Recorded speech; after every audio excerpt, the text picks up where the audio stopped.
Joey. This week I am joined by Dom. Hello there. And Imogen. Hi, Joey. Let's have your moments of the week, please. Has anyone got one? Dom, have you been ruffling the feathers of any geriatrics this week? No. Yeah, the war of Block 18 has been calmed, so we're all friends. We signed the ceasefire, and I may have gained some minerals, so that's good for me. I think the main thing was just looking back at Saturday and looking at a full stadium on a sunny day. The sound of those goals going in is incredible, and just think of how it was not that long ago where a day where a game in March would set out like that and would be an amazing atmosphere, and we're pushing at the top of the championship, was just unthinkable. Even 3 or 4 years ago, I think that's quite remarkable, the progress we made, and sort of gives you hope that maybe we are going to start becoming one of those clubs that just has good support, because for ages during that decline down the leagues, just thinking, why are our attendances this bad? And the main thing was that we basically, there was no reason to believe it. It was 30, 40 consecutive years of it getting worse. And that's why, if you compared our attendances to Leicester's and Forest's and Derby's, we were nowhere near as good as them. And it really feels like we're building something, and sort of goes back to, well, who was responsible for that, and that was the man in the away dugout for that game. And yeah, it's just we're in a really healthy, buoyant place, and whatever happens this season, there's that belief that we're in a good position to just go again. And it's just remarkable to be in this position near the top of the championship, going close to selling out the stadium nearly every week. I think it was just one of those moments on Saturday, you just sort of step back a bit and think just how far we've come in such a short space of time, really. And it's almost starting to get unthinkable that we could be in a position where we're kind of scraping together for signings and the stadium's half empty. We're in a really good place as a football club right now, and it's just very enjoyable to be part of that. It's such a shame that we've started with what will inevitably be, if not this episode, possibly the whole year's worth of podcast, the most poignant thing that anyone will say. I might just end it here, or I might clip this out and just stick it at the end. Yeah, it's true, isn't it? It's lovely. It's just, I don't know about yous. I always think about when Boothroyd was here, we had that little sliver of pre-Christmas success that was destroyed in the games against Leeds and Norwich at home, and both of them had sold really well, and the Norwich one was in such harsh conditions that almost every other game in the country got called off.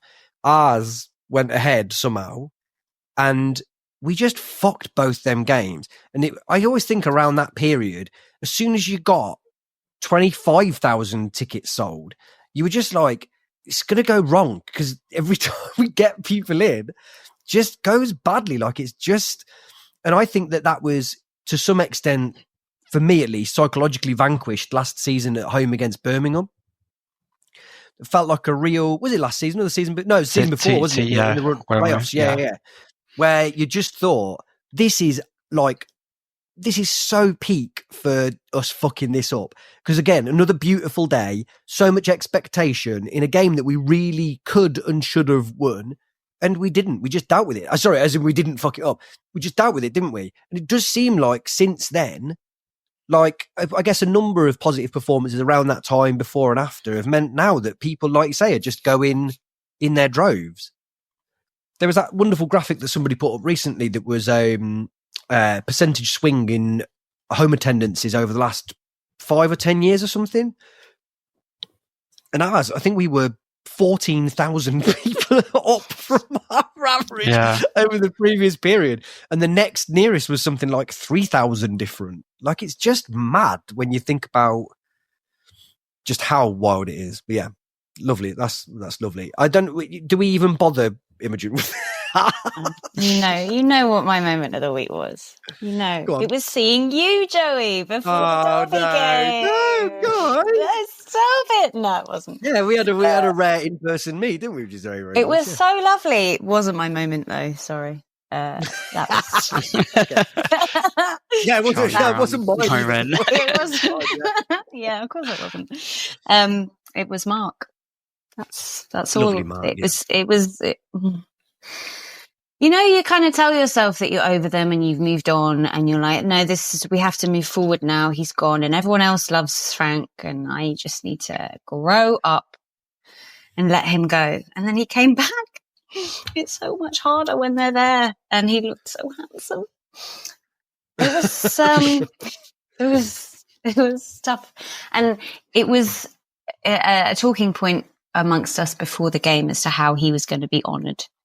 And I didn't feel it was enough, but I'm not sure that anything would have been enough for me. I would have, frankly, had the whole game dedicated just to him.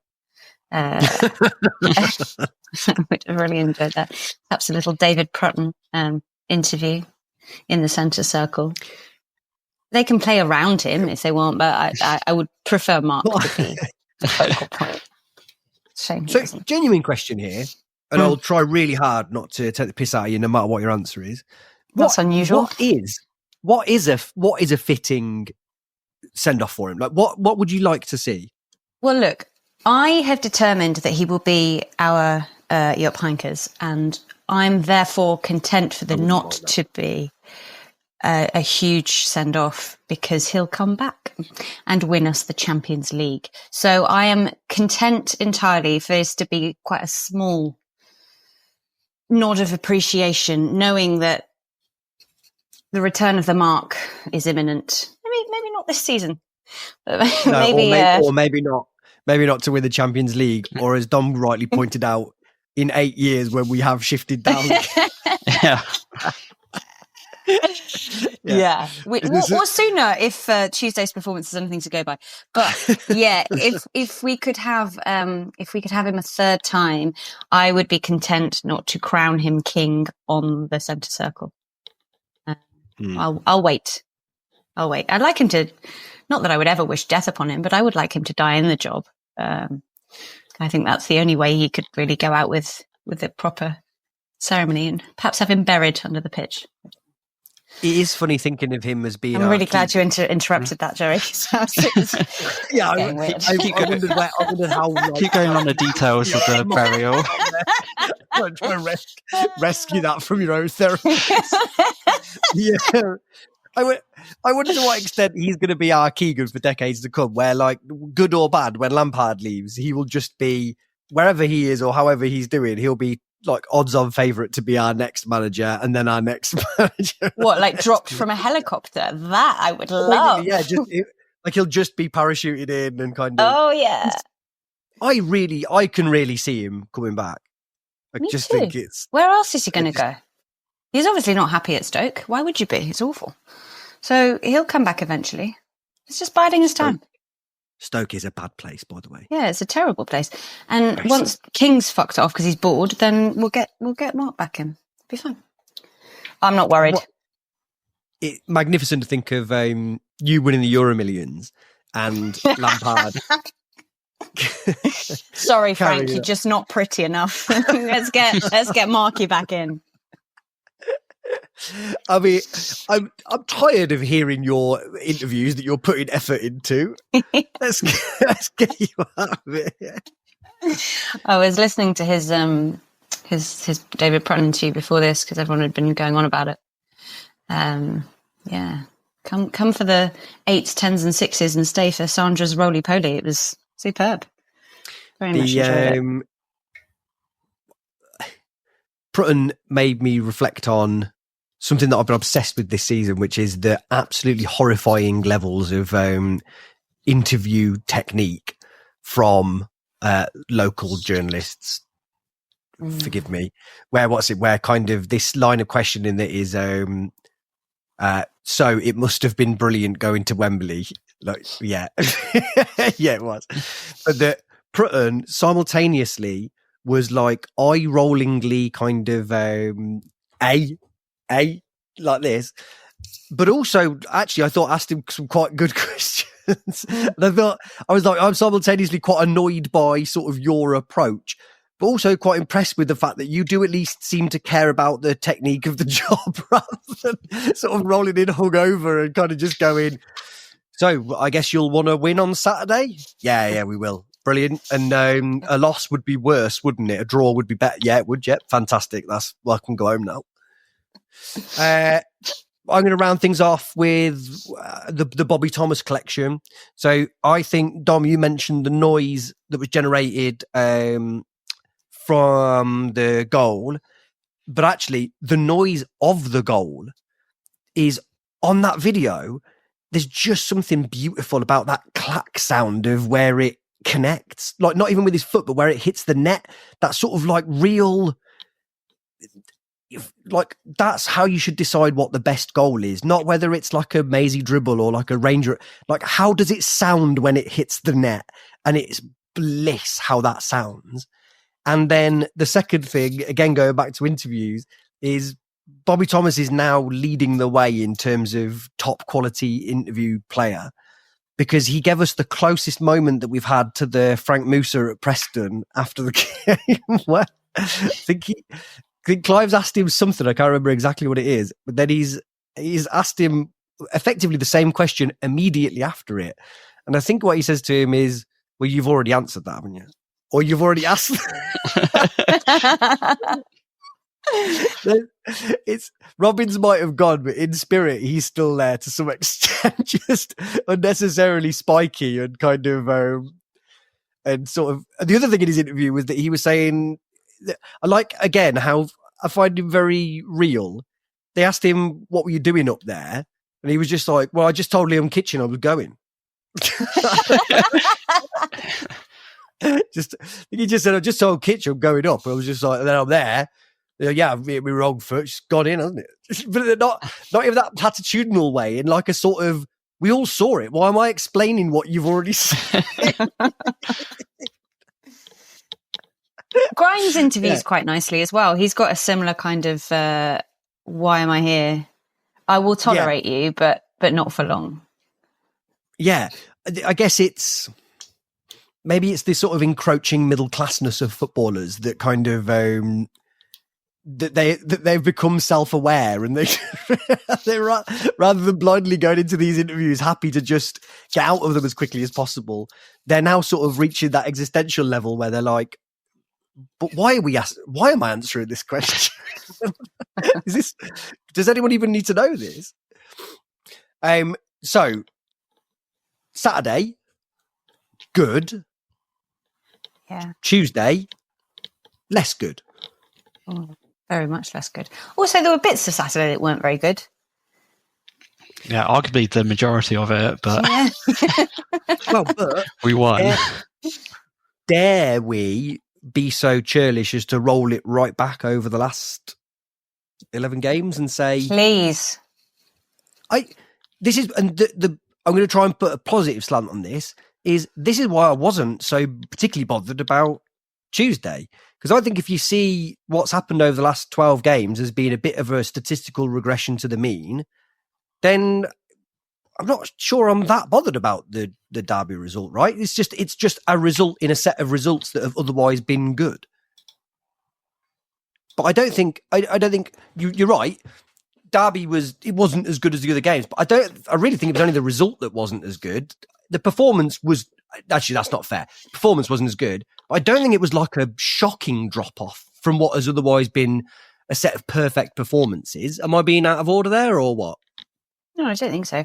I was having this conversation with my friend that you met at Derby, Joey, that he was saying, well, we're winning all these games and eventually the performance is going to drag up to the winning. And I said, or the performance is going to drag the results down. And obviously I was vindicated because I'm always right. But it did feel a lot like they've found us out on Tuesday. And yeah, it's probably just a bad performance, but I haven't been particularly impressed with anything we've done. And we talked about this last time, that there hasn't been a wild regeneration of the style of play or a solidifying of the defence. And Tuesday really highlighted those areas of issue. So I completely agree, but I'm really conscious that I'm trying not to. I mean, I joked on Twitter the other day saying if we win against Derby, it's going to be very difficult to know what to moan about. And so I sort of don't want to arbitrarily be positive like some of our other media pals might do. But I do think there's something to be said for, like, whilst I agree in terms of what you're saying about tactics and shape and whatever, actually what's clear is I think at the point where Robins left, rightly or wrongly, there was a vibes deficit. And I think you could see on Saturday, and that even through the late goals and through everything else, the vibes are back. Like they are back with a bang, aren't they? Like they are. I know that winning does that, but you've got to like that match. Do you know what I mean? And so I agree with you. There's still a lot of, but I also don't think it's, I know you're not saying this exactly. It's also not fair to say that like it's not been a huge improvement. I think there's been tons of things that have been massively improved upon. But I guess Tuesday was a reminder that it's not probably enough that means that we're going to go and steamroller Sunderland, Burnley and Sheffield United, is it? No. Or sorry, I didn't realise that required an answer, but no, I agree. Dom, how are you feeling about things generally speaking? Yeah, I think in the main it's sort of, it was a strange run of good form where I think there was maybe only one or two performances in that mix that were like genuinely stand out. Probably the Swansea away game and the Preston home game, where it looked really convincing. I think what's really strange about this run is that we've done it without a settled formation. There's been quite a lot of chopping and changing throughout that. So there isn't really a strong sense, despite this run, of what this team is actually about. I think like the main area of improvement under Lampard, I think, is the way we get players in attacking positions, and where I think that's what's brought moments like against Oxford, where he kept on digging out the goals to win that, and then against Stoke at the weekend, we're good at game play, at loading the box and getting crosses in, and of course we're getting those bodies into the box. If it doesn't fall to one person, it's going to fall to someone else, and I think that's been a real positive. But yeah, it's just like kind of strange, our identity as a team, where we want to be a team that really wants to dominate possession, but it seems we're slightly impatient in that, and we end up knocking the ball forward a little too quickly at times. I think that was the issue against Derby, where we coughed up possession far too easily, too often during that game, and that allowed Derby to play the game they wanted. And I think there's a little lack of aggression to the way we play, and that's what's seen that backline exposed with the offside trap so often, because when you don't get that right, those balls come over the top. But I think this is the test now over the next few games, and if Frank Lampard is like someone can really get like the mentality side of it, it's just like you can just brush off this Derby game, because how many times have we seen a midweek away game against a team struggling like that? It's not necessarily something that will define the season. You want a good season to be defined by going away to those tough places and winning, but we're in a position where we've got to keep points ticking over. If we win, what is it? If we win 4 out of our last 9 games and get a couple of draws in there, that's probably enough to make the playoffs. And I think this is the test now over the run-in. How can you just continue grinding out those results? How can you brush off those poor performances. So we've put ourselves in a great position. I think now it's time to wait and see. I almost wonder whether it's kind of a good thing to lose against Derby, because I think it may be us questions of this team that we've been sort of batting away and putting to one side because we've been winning. I think we're probably better at the moment playing with a back three. I think ever since we switched back to a back four, the leakiness has gone back into our game, and that's a concern. Also, I think playing with a back three allows us to play with two up top, which might be the best way to use Sims and Wright. And we know we can get Thomas Asante to chip in with goals, and we know we can change at times to bring Sakamoto and Mason Clark into the side if we want to change things up either between games or in games. So yeah, there's a lot of what ifs, and I don't really know about this team yet. We have Frank Lampard's come in and the results have improved. It's hard to see like too much or a definitive style. We haven't had a signature performance, I don't think, where we can really say what this team is about. I think we want to be a team that keeps the ball, but if we can get goals and see out results, we're sort of happy enough to do that at the moment. So yeah, I think we're in a good position. There's no reason to go overboard about the Derby County result, but this is where the season really gets interesting. This is where we really test how solid the foundations are that Lampard's built. You mentioned a couple of things in there. One around. So I agree with you. Weirdly, I think that a loss over. If you remember that the league is a 46 game season and context is everything.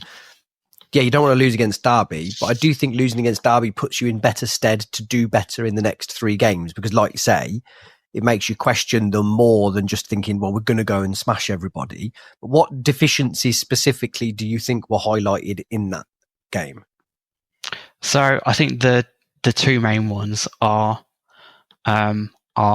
offside trap. I think Derby one of a number of teams that put balls in behind our defence, and we really struggled to deal with them, even if they weren't leading to chances. There was just a lot of panicky defending, and we were having to clear the ball a lot. And I was actually quite surprised that Jake Bidwell came into the team for that game. I can understand why, in theory, you bring Jake Bidwell into the team to provide some solidity, but after his performance against Oxford, where he was beaten time again, made to look a bit silly, and after De Silva had a pretty decent game against Stoke, although you could also say that both of Stoke's goals he could have dealt with, but that's Jay De Silva for you. By the way, I think that's okay to say, right? I think it's okay to say that the goals could have been dealt with better, but that doesn't mean that he didn't do anything good during the rest of the game. Yeah. It's quite a dangerous opinion to espouse, isn't it? Saying, well, I thought he did okay apart from the goals that we conceded, but that's fine, isn't it? Like, it's possible to do both. Yeah, sorry, carry on. Yeah, so I think the combination of we try and play a high line. I think we're trying to impose an offside trap, and the combination of we don't really press aggressively, and I think the absence of Rodoni hasn't helped that. But the balls are just getting played in behind our defence too easily, and I think we really lack aggression with the way that we play.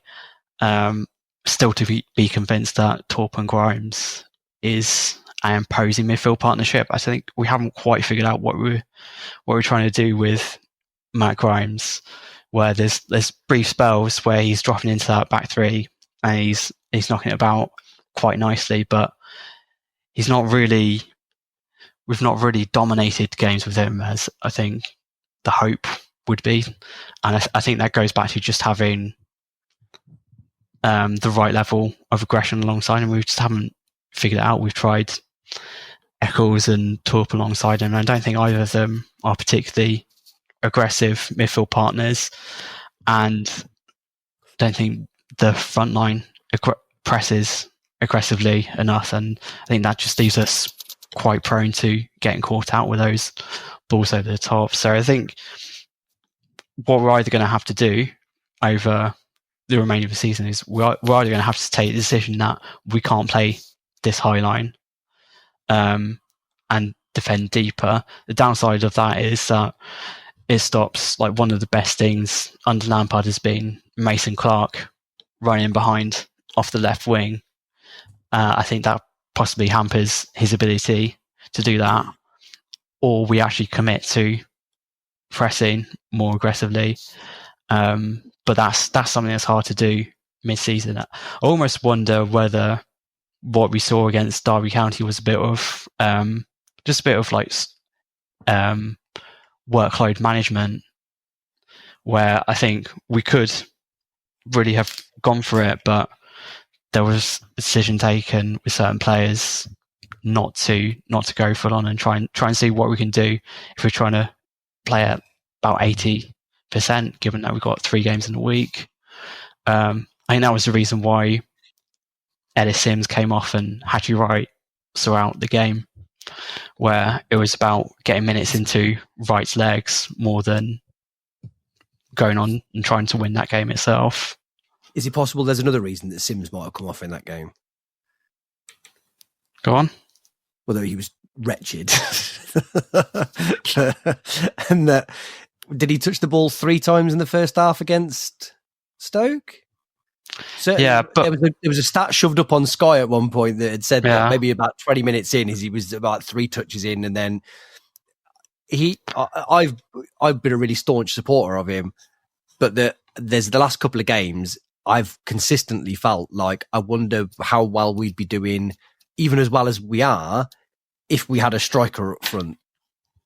Which I know is possibly not very fair, but I thought against Stoke specifically, the service into him was absolutely wretched, where it was just like we're just hammering balls over his shoulder too long, and there was no one making runs around him. And again, that's something Radoni would have been helping with massively. It's kind of with the centre forward position we've got ourselves into, where we're not getting goals out of centre forward. And is that deliberately because we're going, our centre forward's doing all this work to create space for the midfielders to score from, which has been happening? But like you say, what would it look like if we had a confident, in-form striker? Would we be playing any different? I want to get Imogen's take on 2 players that we're talking about now, but very, very quickly. I also don't want it to look like, me and Paul talked at length on the way back from Derby about this. I don't think complaining about Grimes or Sims, assuming that's what anybody would do, is necessarily a criticism of either of them as players. Actually, it's the opposite of that. I think, like you're talking there about aggression, I completely agree, but you're right. You'd have to find that somewhere else in the team than Grimes, because you can't sign him at 29 and be like, which I know you're not doing, by the way, but you're right. There is a surfeit of aggression in the team, but I think everyone would agree that that's something that we needed. But we signed Grimes rather than someone that provided a huge amount of aggression. Now you're relying on someone else to do it, but you can't not play Grimes because of what you spent. And likewise, I think everyone expects Sims to kind of throw his weight around a little bit, whereas actually, I don't think that's what he is. I think what he is a player that wants to get on the end of chances, but that for a team that are going to create loads of chances for him. And that's not what we want to do. And so I'm not even necessarily complaining about Sims so much as I am that I'm not sure he's the right striker for what Lampard is trying to do. Imogen, Sims, Grimes, thoughts? Well, we were talking about the service then, and that did actually remind me of. Sorry, it's not quite Sims and Grimes. I'll get onto them, but with Mason Clark on Saturday, he had an incredibly quiet game, I thought, and we were trying to work out whether it was because he was had a very bad relationship with Mark Robbins, or whether he had was not getting the service from Jay Da Silva, because I actually thought Da Silva had a decent game. The goals, obviously. I didn't think he did too badly. But Mason Clark was anonymous, and it led me to wondering whether that was the two were related, but it was too hard to tell because he was on the other side. It was too far away. But in terms of Sims, yeah, I don't know. I understand that he is a frustrating player to watch sometimes. And I disagree, I think, a little bit about your point in aggression, because I think we do see the aggression in him sometimes, and he's definitely capable of displaying that. Was it the Sheffield Wednesday game that he was really aggressive? I think he is capable of it. I just don't think it's him. I wouldn't rely on him being there as the aggressor, but I think it's within his wheelhouse.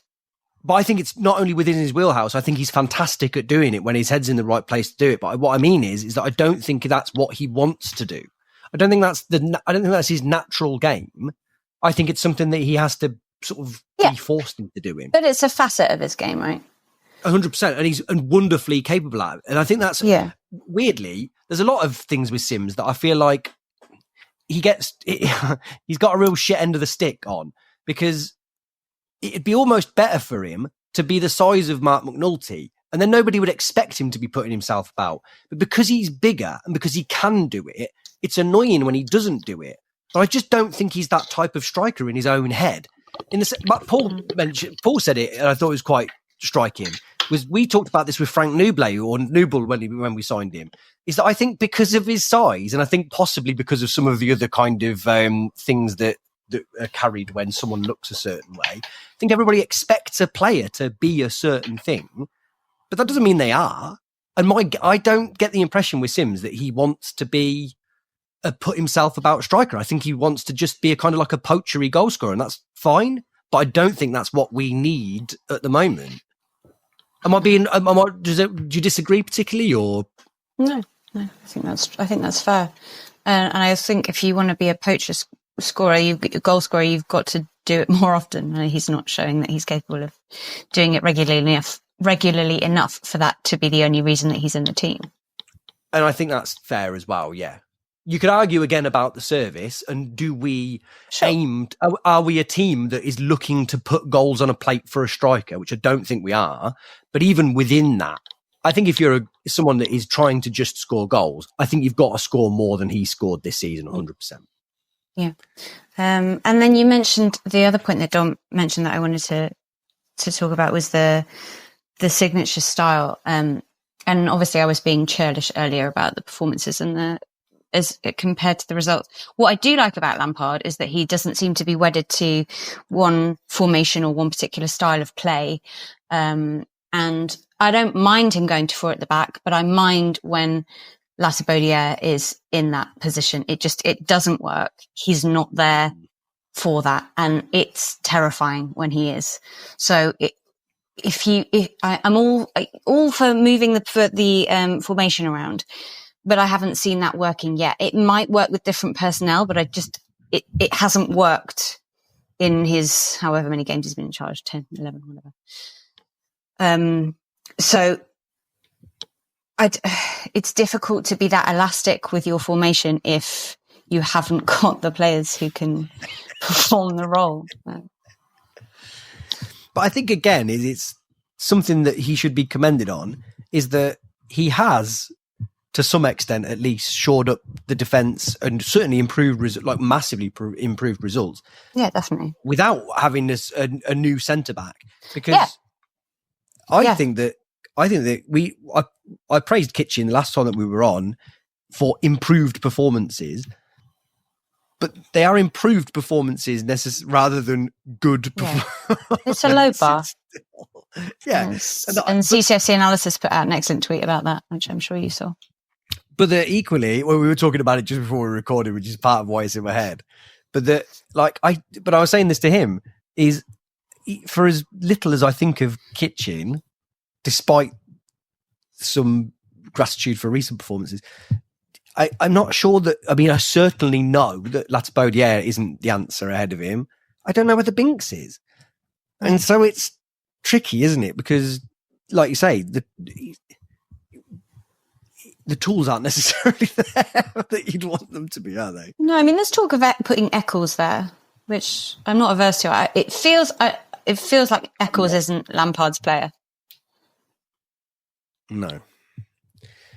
But it also feels like, I don't know if we talked about this on the podcast.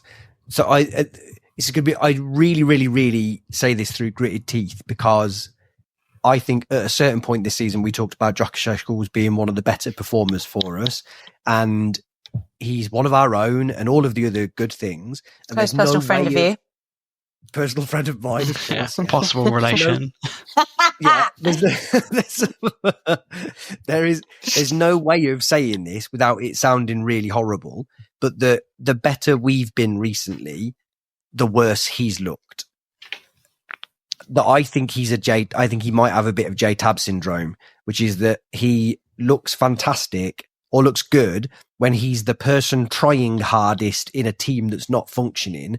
But in a team that is functioning, you look at him and then you compare him to someone with the obvious qualities of Radoni or Torp when he's on his game or whatever. And you think you're not. And again, it's a little bit like what we're saying about Sims. You're just like, we've moved on to a position now where you don't necessarily fit, I don't think.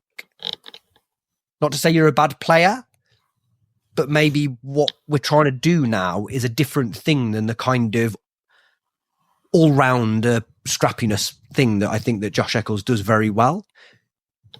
Fair, unfair? So I think like one of the main things that's happened with Eccles under Lampard is that Lampard has wanted him to play in a more advanced position than I think he's comfortable with. Where I think, especially since this signing crime, I think Eccles is probably at his best towards the base of the midfield. I think maybe he's someone who could really develop into someone who could play as a specialist older midfielder. I still think he's not quite there in terms of his use of the ball and maybe his forcefulness in the challenge. But I think he's got a raw ingredients to play. I think further forward, it's put him in situations where he's having to play on the turn and having to play in tight areas. And I just don't think that suits him at all. I think it was the Bristol City game, possibly, where he came on and it was only for like 10 minutes and he's playing one of those advanced roles and he just looked really far off it and just like really uncomfortable in the position being asked for him. And that's why I thought it was quite strange at the weekend where Eccles looked like he was playing just behind the striker for long portions of that game. And I don't know whether the idea of that was he's supposed to be someone who's helping us press, but he just didn't impose himself at all on the game, and we were far too easy to play through against Stoke, especially early on. You watch some of those chances back, there's just a sea of space in midfield. Yeah. So I think, he's suffering a bit of an identity crisis at the moment, I think, in terms of what his role is as a midfielder. And we're kind of getting close now to the end of the season where we're possibly looking at what this team is going to look like next season. And he's not helping himself at the moment. Footballers, and to go a bit more kind of sort of, what's the meaning of life on this? Footballers are constantly at the whim of these kind of very arbitrary, constantly changing decisions. And when Robbins went, any number of managers could have taken over. And if that manager is me or Neil Warnock, then one of the first things you do after watching a few training sessions is you say to Josh Eccles, I really love the way that you look like you would be prepared to kill someone if you were asked to perform that role. And that's exactly what I want. I want to develop you into an absolute shit, like a real prick at the base of midfield. Because there's been a period of time where you've seen him be an absolute shithouse, but he's not for a long, long time, right? And the Eccles is unbelievable for having performed so many different roles. And his big strength is that he's our John O'Shea to some extent. He's come in and done an admirable job of lots and lots of different things. But I think that you're right, is that the one thing that's probably a stretch too far is to say, can you be playing number 10? I just don't think that's where you're going to be at, right?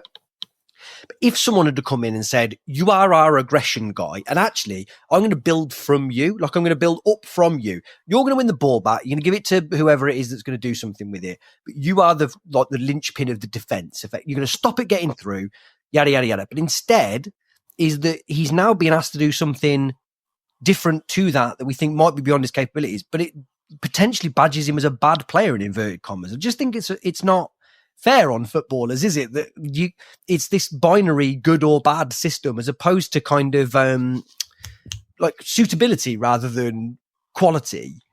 I think Eccles is fine. I just think it's not, this system isn't necessarily what we need for him. And I do wonder whether we've got a handful of players like that Sims will go somewhere and score a load of goals for someone else. I'm certain of it. And Eccles, I think it's not beyond the realms of possibility that he could play in the Premier League. I've just got a feeling it's not for this Frank Lampard team. No, I did wonder if Robbins was sitting there looking, going, I'll have a bit of that. I don't know what you've done there, but it's not right. That's not what I would have done. And I will be speaking to Josh at the end of the game to see if he's all right and see if he fancies going a little bit further north. But isn't it fascinating to think of, for someone who I think likes his creature comforts, he went and signed Josh Wilson-Esbrand immediately as the first thing that he did again. You do wonder who he will look at in the summer. It's hard not to imagine that someone will go to Stoke this summer. It could be you. It could be. Yeah, and Eccles has spoken a lot about how Robbins has helped him in his career, hasn't he? So it wouldn't be beyond the realms of possibility, like you say. He's only human. Going back to Robbins, and I know you're desperate to make this. Please, can we speak more? I did something that I don't normally do. Unfortunately, I couldn't go for the Stoke game, but I watched it on telly, which is better. I don't want to. Okay. That's what the real fans do. You can see the game better and everything. Anyway, I was watching like a hawk, and I couldn't believe that the Sky cameras didn't just focus on Robbins after the game. I would have loved that. Like you just. Surely, bear in mind how much of it was kind of the impact that he was having on it. I wanted to see who was talking to him and how they were talking to him. Me too. Unfortunately, we didn't get enough of it. What I did get is Norman Bissett clearly had a very big chat with him, like a very like emotional big chat with him. How do I score goals, Mark? That was not, that was not what I was expecting. Yeah, Bissett looked like he was just like, God, I really miss you, Mark. You've been such a great guy. How strange. I would have loved to have known, because Thomas was asked about it, wasn't he? Thomas seemed quite dismissive. Very dismissive. He was like, I said hello and then I fucked off. And I broke his heart with my goal. But then there was a suggestion, wasn't there, that part of what precipitated his exit, publicly or otherwise, was that there were one or two players that he had fallen out with, and one of them, again, this is rumour, so probably it's unfair to say it. The rumour is that he'd had quite a significant fallout with Liam Kitchen, and that if Thomas and Kitchen are as thick as thieves as you'd probably imagine they are, then maybe Thomas wasn't massively behind. Much as I love Mark, that sounds pretty reasonable. Although Kyle McFadden was in the crowd. Were you near him? Did you see him at Derby? No, but also Jack Rodoni was in the crowd. And, yes, I saw both of them. Paul Sorter got a photo with him. Oh, lovely. Do you not think this is... we've probably talked about this, so forgive me if I'm fucking going on again. Do you not think this is not only just the massively increased crowds, the fact that there are former players in the crowd almost every single week? It's... One... Robbins must have been doing quite a good job. That's what backstage. I'm saying. Yeah, I mean, and look, it's not all obviously it's not all about Mark, but if he's that toxic, you're not going to keep coming back to a club. There's no, yes. I don't think there's anything that has a bigger impact on your life than having a bad boss at work. Like, it fucking kills everything that's going on. So you might have mates where you were, but if you've been at somewhere where your boss has been a shithouse, I don't think you're turning up on a Tuesday night at Derby away. That's what I'm saying. You're just not. whether you live nearby or not. But it would be one thing if it was just McFadzean, but it's the fact that it's like over the last few years, it's been Hamer and O'Hare and McFadzean and Rodoni could be anywhere, but he's sat in the crowd and like there's clearly something lovely being done culturally, whether it's Robbins, Lampard, whatever it is. It's obviously it takes more than one person to run that sort of situation, but the club are doing a terrific job at the minute of kind of yeah, definitely. And I'm sure it's not to do with Robbins, but what I'm saying is, if Robbins were a terrible human being, they're not coming back. You've got no chance. Yeah, there's no way you'd come back. Well, as well is that fucking Robbins has signed almost all of those. Robbins signed all of them players. Yeah. To start, I just don't think. So yeah, there was it, but I just think it's lovely to think. What's also nice is to think of, although I suppose Rodoni and McFadzean probably never played together, did they? But that are they all texting each other saying, "Are you going tonight?" Or do they? Do you want a lift? Do they see each other outside a pub beforehand, like me and you did? like you go, oh yeah, actually, should we go for a pint first? Or do they just happen to be like 2 rows back? Or, and I love thinking about things like this, what if they're the 2 players that didn't get on? Like if it's Hamer and O'Hare, for example, what if for whatever reason they just didn't get on, but then they've got that they're like, oh, you're right, mate. Sorry, I didn't even know you were going to be here. But they're in that bit where they've got to go where they're ex-players. And they're a bit like you and me on Tuesday. Well, did you enjoy your double pint, by the way? Yeah, of course. I mean, I like to have a drink, don't I? But it was unusual to drink 2 pints of Guinness in the same plastic glass. It's quite extraordinary. Yeah, because I feel so strongly about Guinness consumption specifically. It was wrong, but it was the only way to drive 2 pints of Guinness in me before we went in. God knows I need it talking to you. It's so funny. You solved all the problems. I think we solved sexism, homophobia, class wars. What else did you solve before we went in? We didn't touch on Ukraine, but if you had... You're talking about it like I didn't solve them. But actually... I just said you did. You've solved all the problems. I actually did. And but I could hear the disdain in your voice as usual. It's not... I might not always be listening, but I sometimes do, and I can hear the tone of your voice. But this is a separate podcast, isn't it? People haven't come to hear. No one's come, Joey. There's no one here. No one's listening. That's the real truth. Yeah, and even your friend that did listen, you told me that he also listened to Sky Blues Extra. Rather than being like, "Oh, it's great that you listen," I was like, "Why are you listening to both of us? Don't do that." Yeah, no, I've already made that point very clear to him. I was like, well, why would you listen to one if you could listen to us? I'd rather you just listen to them. Don't listen at all, mate. Don't bother. I've been on a one-man crusade over the last 5 years to alienate as many of our listeners as possible. Anyone that is a potential listener, go. I'm open to close this down by making all of our listeners redundant rather than the staff. Yeah. Okay. Well, look, we haven't got any haircut chat this week, have we? Which is a big shame because that was a real highlight. Has anyone got any thoughts on actual football? Actual football? No, I don't think so. I was going to say about the whole Mark Robbins-ness of Saturday was, I guess it wasn't that surprising, but he had zero interest in getting any kind of reception from the fans. And he's the anti-freak. Yeah, and I don't know what drove that. I mean, I was kind of expecting it to happen prior to the match, but we were too wrapped up in our pre-match medley to even think about Mark Robbins. So that moment passed, and then after the game, I guess when you lose a game in the last minute, I do wonder if there was part of Mark Robbins that was like, I can't go over and get this standing ovation that I'm clearly about to get because my fans are over there, and I'd have to end up buying a lot of coffees to make up for that. You're fucked really either way, because if they lose and he goes over and applauds the Cobb fans after he's applauded the Stoke fans, they still get murdered, right? If they win and he still comes over and then still you're just like, what the fuck? And I don't think for a draw, you can I don't think a draw really exists, does it? So I don't think you can do that either. But to your point, he just didn't want any of it. He's just not asked, is he? Not that he's not asked. I think he appreciates it. But I don't think he's not Frank. Frank, who for all his, and I think he is maybe not as humble and reticent as he'd like to portray. I think he is to some extent.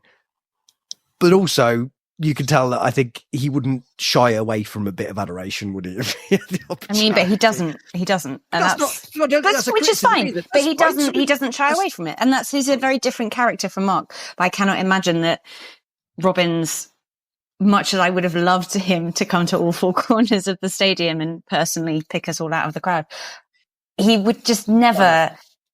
I know your dreams now. I think, but you've got to face it. For us, it's going to ruin it, right? If he does come round and he's clapping everyone, really what you wanted was for him to walk down the tunnel, then just at the last minute to turn round, click his fingers and point at you, and then for you to just individually follow him. All right, Joey, I feel very seen. But then, do you know what I mean, though? Is that, jokes aside, even outside of that element of it, if he had have been glad-handing all of the, the Mad Hatters and everything, wouldn't you have been like, oh no, Mark, where have you gone? What have you done? He's so surly and kind of, but that's what we love about him, right? Like, That's my main attraction to him. Yeah. I was quite glad that he just didn't get involved in it whatsoever. And I think he knows, right? You'd be hard pushed to not know. He knows how we feel, he knows how sane people feel about what he's done. And like you say, he'll be back in fucking, whether it's 3 years, 5 years, 10 years, he will be managing us again, because there's no way that we won't be back at a really low ebb within it's obvious that that's exactly where we're heading.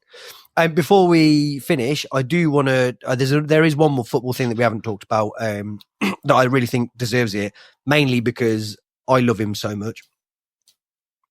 And what I think is the most important, is my lovely Tats. What a boy.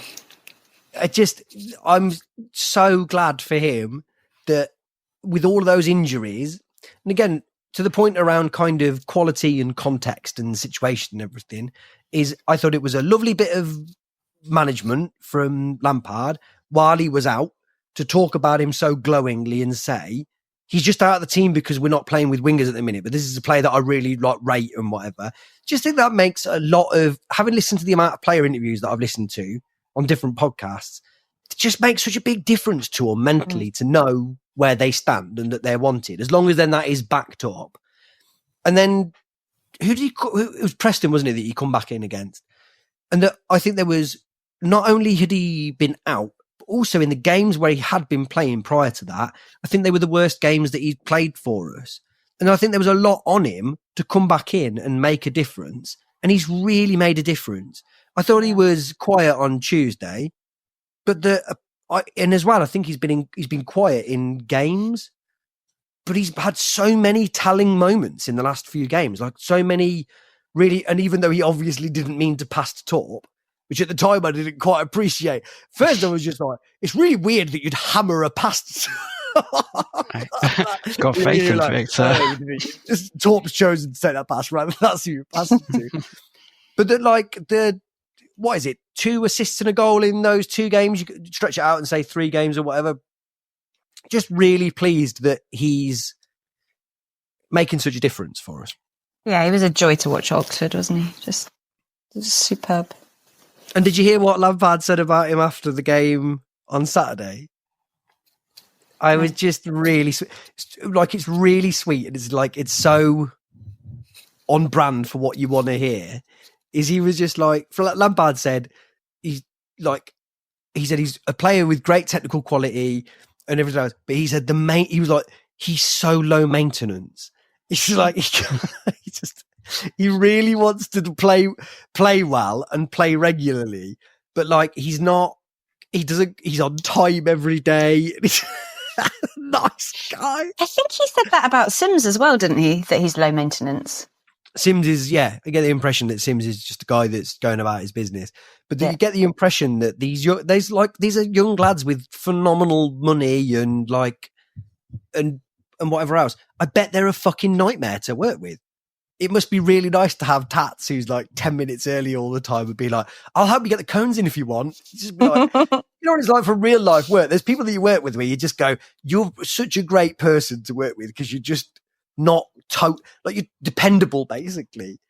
Tats just seems like he's like, I'm not in a rush to get home.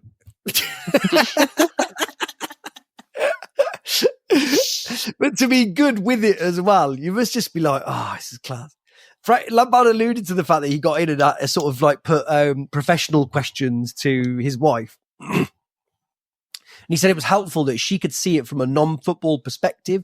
So when it was like sort of professional stuff around kind of like discipline or whatever else, she was saying it was really, and this is one of the things that I've really liked about Lampard.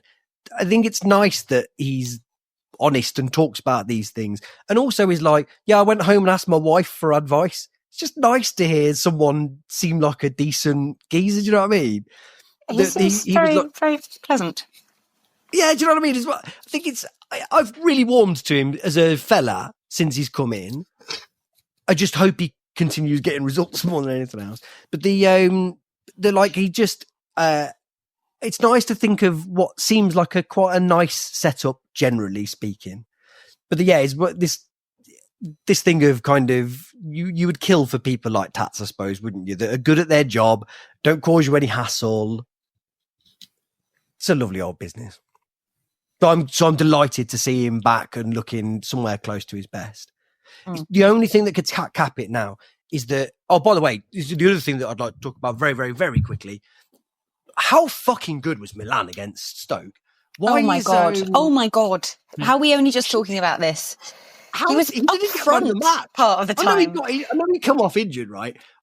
He could have come off at half time. And he was so good. To the point where you wondered, like, do you hate Robbins? Was this like an insane motivation thing or whatever? Yeah, he was amazing. Even when he was injured and he just looked like he'd been shot and then just dragged himself like he was going across no man's land. It was terrifying. On telly, I didn't clock him experience the injury first off. And then when they played the replay, the commentator was saying, fair play to him because even though he was injured, he got back. And I thought it was going to be one of them things where you'd see someone like go down and then like valiantly hobble back to try and get back into position. But his Achilles had gone. Then he got up and sprinted back into.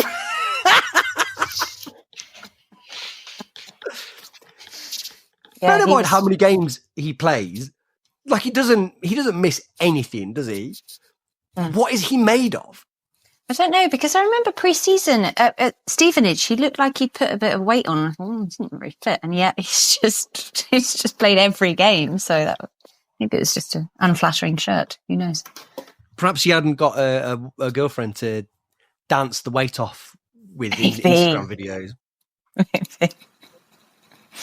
Yeah, but I would love to. The only thing that's missing now for me for the Tats and Milan situation is I haven't quite seen them really link in the way that they did do last season when they were at their peak, where you just thought you two just get each other. That's the only thing now that I'd really love to see for them too, because I think they're both playing very well and Van Everhout deserves a huge amount of credit because I think we're quite critical about him when he was having to play right wing back because it doesn't seem to suit him. But that now he's back at right back. That game was the zenith of his performances. But I think generally speaking, recently he's been right back to where you will probably have to go in the summer because you're going to have too many people want to sign you now, surely. Yeah. Get some money for him, it'd be fine. Well, you'd think that you'd have to pay quite a lot for him at the moment based on his performances, wouldn't you? Yeah. And the fact he's 24, 25? Yeah, around that. Good age. Good age for a footballer, yeah. One final thing before we go then, that's not a football thing necessarily, but I've just seen myself inadvertently do it. Has anyone ever seen Frank Lampard's top lip in a photo? Oh, you mentioned it's disappeared. So I don't know whether this is... Is it like I would hope that my wife would say this to me if what's it, because he's clearly got a top lip, but that every photo... Qualifying that, Joey. Oh, yeah, my missus would never struggle to tell me about anything stupid fucking stuff. But that, like, he needs someone to say to him, just think about it, because it's making you look a bit simple. for someone so clearly conscious of your brand, just cover the teeth up just a little bit. We don't need to see the entire top set of teeth. I don't even think you've paid from. I don't think you've gone to Turkey to get them capped and whatever recently. You don't need to be like really exposing them. This thing of it, but you look a bit mad. He can't be that conscious of his brand to come to Cov and wear that blue tracksuit. Oh, it's horrid, isn't it? Even on him, really, in that interview with Prutton, I just thought, oh, this isn't. It's not even working for you. I was really surprised that he wore it in that interview. Yeah, me too. I was like, what have you done there? Presumably too busy to get changed or under significant duress, because it's one of the few things that's still available in medium and large on the website. The snake print's gone, so he's got to go with that.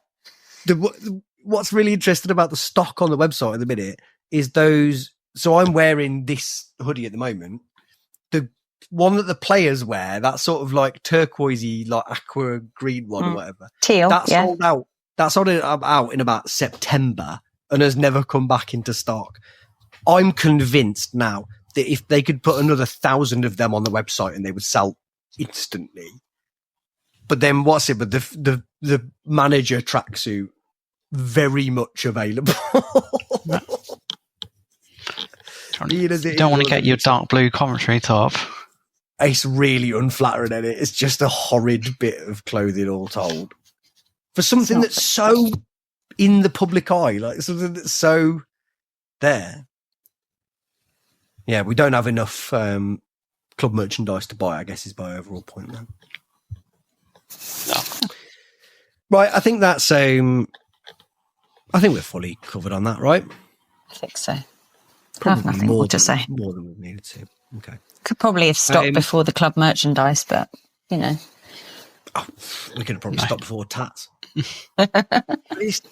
It's nice for people to hear my voice sometimes, isn't it? I think so, yeah. It's not enough. Yeah.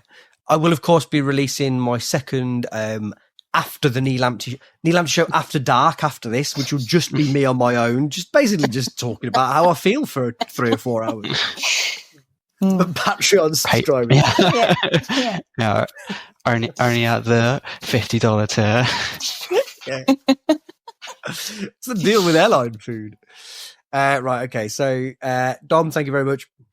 Cheers, good to be on. Imogen, thank you very much. Thank you, Joey. Love you all. Bye.